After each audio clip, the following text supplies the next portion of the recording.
शहर के police parade ground में आज यातायात जागरूकता कार्यक्रम आयोजित किया गया, जिसमें पुलिस कमिश्नर साहब, डिप्टी मेयर नरेंद्र पाटिल, पानी समिति के अध्यक्ष उपस्थित रहे, कॉलेज के युवा भी उपस्थित रहे। उनको ट्रैफिक नियम कानून के बारे में जानकारी दी गई।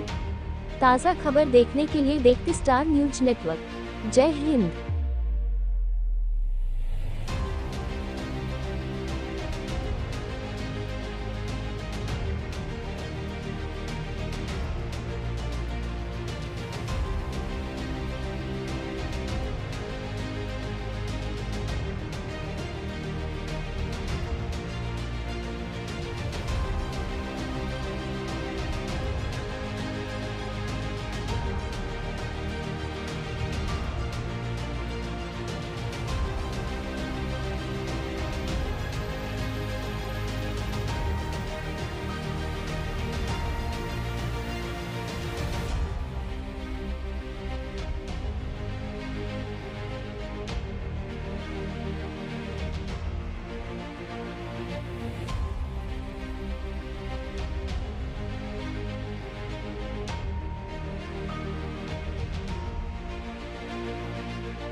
महानुभावों, माननीय Shri police commissioner Shri Anupam Singh Gahlot sir, माननीय श्री खास police commissioner Shri Wabang Jamir sir, माननीय Shri joint police commissioner Shri Vats sir, माननीय deputy mayor Shri doctor Narendra Patil saheb, standing कमिटीना चेरमेन श्री राजन पटेल साहेब तथा मंचस्थ तमाम महानुभावों, तमाम डीसीपी, नाट्यकृति में भाग लीधेला बाळको, वालीओ, शिक्षकों तथा उपस्थित मीडिया मंत्री मित्रों हूँ स्वागत करूँ छूँ। राष्ट्रीय मार्ग सलामती मास 2025 अंतर्गत ट्राफिक अंगे शहरीजनों में जागरूकता फैलाय ते माटे शाळा, कॉलेजों, औद्योगिक एकमों पर ट्राफिक अवेरनेस कार्यक्रम आयोजन करेल छे। सोशल मीडिया द्वारा पण ट्राफिक अंगे जागृति आवे ते माटे आयोजन करेल छे। सूरतना शहरीजनों ने ट्राफिक नियमों पालन करे ते सारू।